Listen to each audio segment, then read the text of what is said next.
بسم اللہ الرحمن الرحیم۔ السلام علیکم۔ آپ دیکھ رہے ہیں سیکھو، پاکستان کی مختلف حکومتیں اور وزیر اعظم۔ لیاقت علی خان پاکستان کے پہلے وزیر اعظم تھے جن کو قائد ملت بھی کہتے ہیں۔ 1951 میں راولپنڈی میں خطاب کے دوران ان کو گولی مار کر قتل کر دیا گیا۔ 1951 ہی میں خواجہ ناظم الدین وزیر اعظم بنے اور ان کو گورنر جنرل غلام محمد نے 1953 میں نکال دیا۔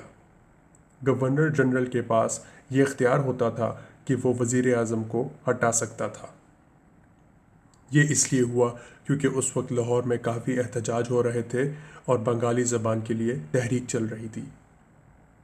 پھر 1953 میں محمد علی بوگرا آئے اور 2 سال بعد 1955 میں گورنر جنرل اسکندر مرزا نے ان کو ہٹا دیا کیونکہ ان کا آپس کا کانفلکٹ تھا اور وہی بنگالی زبان کی تحریک کی بھی وجہ بنی۔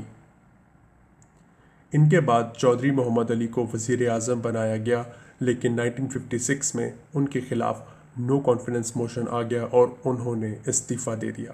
پھر حسین شہید سہروردی 1956 میں وزیر اعظم بنے، لیکن اسکندر مرزا سے کانفلکٹ اور پریشر کی وجہ سے انہوں نے 1957 میں استعفیٰ دے دیا۔ اس کے بعد 1957 میں ہی ابراہیم اسماعیل چندریگر کو وزیر اعظم اپوائنٹ کیا گیا، لیکن صرف 2 مہینے کے لیے، اور پھر ان کو ووٹ آف نو کانفیڈنس سے ہٹا دیا گیا۔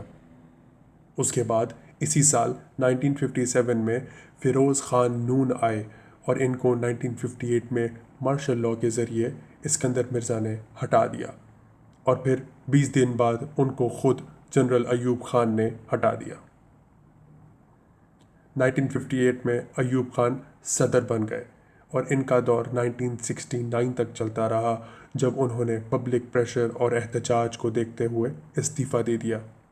پھر 1969 میں یحییٰ خان صدر بنے اور 1971 میں ان کی پریزیڈنسی ختم ہوئی۔ یہ بھی پبلک پریشر کی وجہ سے ہوئی کیونکہ اس وقت ایسٹ پاکستان کی اپرائزنگ کو وہ مینیج نہیں کر سکے۔ 1971 میں ذوالفقار علی بھٹو صدر بن گئے اور 1973 میں وہ وزیر اعظم بھی بن گئے۔ پھر 1977 میں جنرل ضیاء الحق نے مارشل لاء لگا دیا اور ذوالفقار علی بھٹو کو ہٹا دیا۔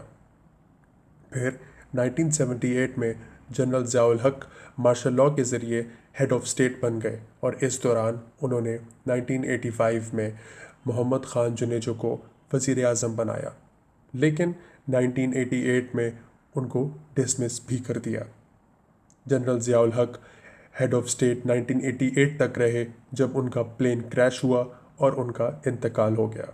1988 میں بے نظیر بھٹو وزیر اعظم کی کرسی پر آ گئیں، لیکن 1990 میں پریزیڈنٹ غلام اسحاق خان نے ان کو 8th امینڈمنٹ کے لاء کے مطابق مس گورننس اور کرپشن کے الزامات لگا کر ہٹا دیا۔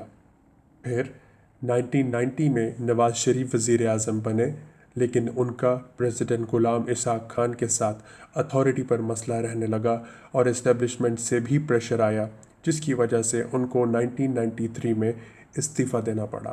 1993 میں دوبارہ بے نظیر بھٹو وزیر اعظم بن گئیں اور فاروق خان لغاری صدر بن گئے۔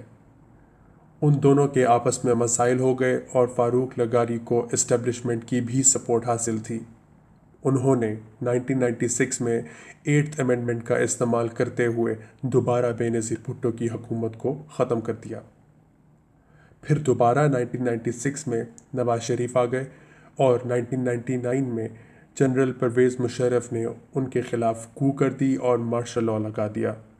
اس دوران صدر رفیق تارڑ کو بنا دیا گیا اور 2001 تک وہ صدر ہی رہے۔ 1999 سے 2008 تک Pervez Musharraf chief executive of Pakistan اور صدر بھی رہے۔ پھر 2002 میں میر ظفر اللہ جمالی وزیر اعظم بنا دیے گئے اور 2004 تک وہ اس عہدے پر رہے جب ان کے تعلقات پرویز مشرف کے ساتھ خراب ہوئے اور انہوں نے استعفیٰ دے دیا۔ اس کے بعد 2004 میں شوکت عزیز وزیر اعظم بن گئے اور یہ پہلے وزیر اعظم بنے جنہوں نے اپنی ٹرم مکمل کی اور 2007 میں ان کا دور ختم ہوا جب پارلیمنٹری ٹرم مکمل ہوئی۔ پھر پیپلز پارٹی کا دور آیا اور یوسف رضا گیلانی 2008 میں وزیر اعظم بنے، لیکن 2012 میں سپریم کورٹ کے فیصلے کے مطابق ہٹا دیے گئے۔ اس کے بعد 1 سال کے لیے 2013 تک راجہ پرویز اشرف کو وزیر اعظم بنایا گیا تاکہ وہ پارلیمنٹری ٹرم پوری کر سکیں۔ اس پوری 5 سال کی ٹرم کے دوران صدر آصف علی زرداری ہی رہے۔ پھر 2013 میں نواز شریف وزیر اعظم بنے اور 2013 تک رہے، جب ان کے خلاف سپریم کورٹ سے فیصلہ آ گیا اور وہ نااہل ہو گئے۔ اس کے بعد شاہد خاقان عباسی کو 1 سال کے لیے وزیر اعظم بنایا گیا تاکہ وہ پارلیمنٹری ٹرم پوری کر سکیں۔ اس 5 سال کی ٹرم کے دوران ممنون حسین ہی صدر رہے۔